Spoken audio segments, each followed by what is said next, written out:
UgandaEyenkya. Omulungi atulaba olunaku olwaliro ku UgandaEyenkya. Nze Aloysious Matovu Junior. Nze nali omwogezi omutongole owa Abitex Promotions. Era oluvannyuma lw'okulira nga Abitex ayingira essuubi ly'abantu, omuntu akulembedde kye bayita enkyukakyuka Robert Kyagulanyi Ssentamu nagambye sigenda kutuula. Naye ku mulundi guno njagala okusaba Abitex mumundekere.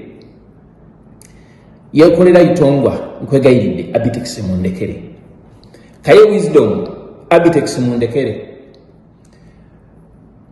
Mikwano gyange mwenna abagala okuyingira Abitex mumundekere kuba muyinza okubanga mulabe temumutegeera. Mumundekere. Fred Lumbuye Kajubi Abitex mundekere. Muganda wange agenda okufuuka legend Frank Antambi nkwegayiridde Abitex mundekere. Abitex nkuwadde 48 hours essaawa 48 oveeyo omenyewo ebigambo bwe wayogedde ku Robert Kyagulanyi Ssentamu ng'okubidde n'olulimi ntega essimu. 48 hours essaawa 48. After 48 hours ojja kuba tolina kyonnenya. Omanyi bagamba ekijja omanyi kinyaga bitono. After 48 hours ojja kuba tolina kyonnenya. Genda ku Facebook live, funa omuntu akukyaza, omenyeewo ebigambo bye wayogedde ebinyooma, ebirengezza, ebivoola n'ebimalamu abantu abayaayaanira enkyukakyuka essuubi, kubanga mmanyi nti kati gwe mulimu gwe wapatanye. 48 hours bwe zinaayitako ne kigaana okukolebwa, ebiddako weenenyanga wekka, togamba nti nno Matovu teyandabula. Nakukoonyeeko katono nnyo mu programu gye nakoze ku UgandaEyenkya, naye ngenda kukugamba kino. Nina episode zo ziri 5, 1, 2, 3, 4, 5. Newe naamalirayo episodes ezo, enkofiira ojja kuba ogijje ku mutwe. Nga bw'oyita mu Kampala, tosobola giteekako. We naamalirayo episodes ezo, ogenda kwegomba ismo Lexus. We naamalirayo episodes ezo, ojja kuba tokyasobola kugenda ku dduuka kugula kyakunywa. Ate nga sikuwaayiriza, nze abamanyi mumanyi, siwaayiriza, sisavuwaza, songeramu bye nalaba, bye mmanyi oba bye nalozaako bye ngenda okuwa abantu mu bujjuvu bwabyo byonna. Episodes zigenda kubeera 5. Naye mmalirayo episodes zino 5 okuva kwesooka nja kusaba ebibiina ekisooka ebirwanirira eddembe ly'abakyala muwulirize buli episode gye ngenda okukoonako paka we naamalayo episodes zino 5. Ekyokubiri, njagala okuyita bannankyukakyuka mwenna ab'amakooti ne ba foot soldiers, muwulirize nnyo.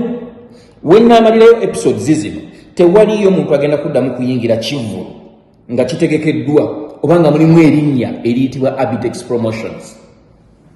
We naamalirayo episodes zino 5 singa Abitex oba teweetonze, sirowoozaayo omuntu alina magezi agenda kuddamu kukwesiga. Sirowooza nti Mengo eyinza okuddamu okukwesiga n'ekukkiriza okuteekateeka omukolo gwonna nga gwa Bwakabaka bwa Buganda. 48 hours. You have the choice. Nze siwaayiriza, sirimba, sisavuwaza. We naamalirayo episodes ezo ojja kwegomba ismo Lexus gwe bakuba essasi mu liiso. Kino nkikugamba. We naamalirayo episodes ezo ojja kwegomba okufa. Ojja kwegomba abaafa. Laama wajje bakuziika kuba nkukakasa ojja kunywa obutwa. Nze yali omwogezi omutongole owa Abitex Promotions. Sigenda kukuwaayiriza, buli kye ngenda okwogera gagenda kubeera mazima ate nga gankomeredde. Wayingidde His Excellency Robert Kyagulanyi Ssentamu mu mbeera ey'obujja, ey'obukyayi, ey'effutwa,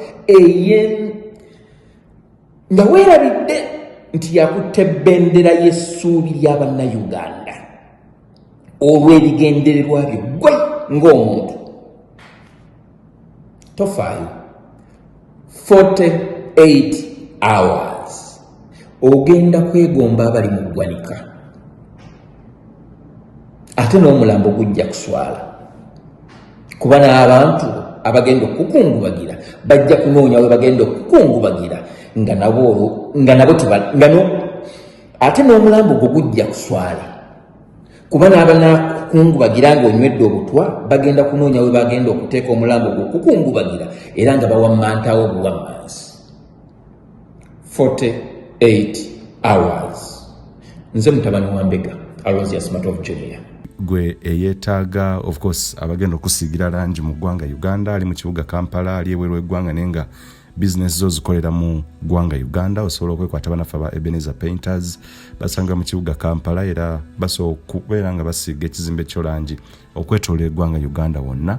Ojja kubeera nga owuliziganya n'omukulu Lule Joseph ku namba z'essimu ezo okubeera nga mukwatagana bulungi nnyo, asiiga ekizimbe kyo langi egenda okusikiriza buli muntu, ekuweesa ekitiibwa, ekizimbe kikuweesa ekitiibwa olwa appearance saako n'okuwa look oba face, ekizimbe kye kigenda okuteeka bizinensi yo ku mutindo ogw'ensi yonna, beba Ebenezer Painters.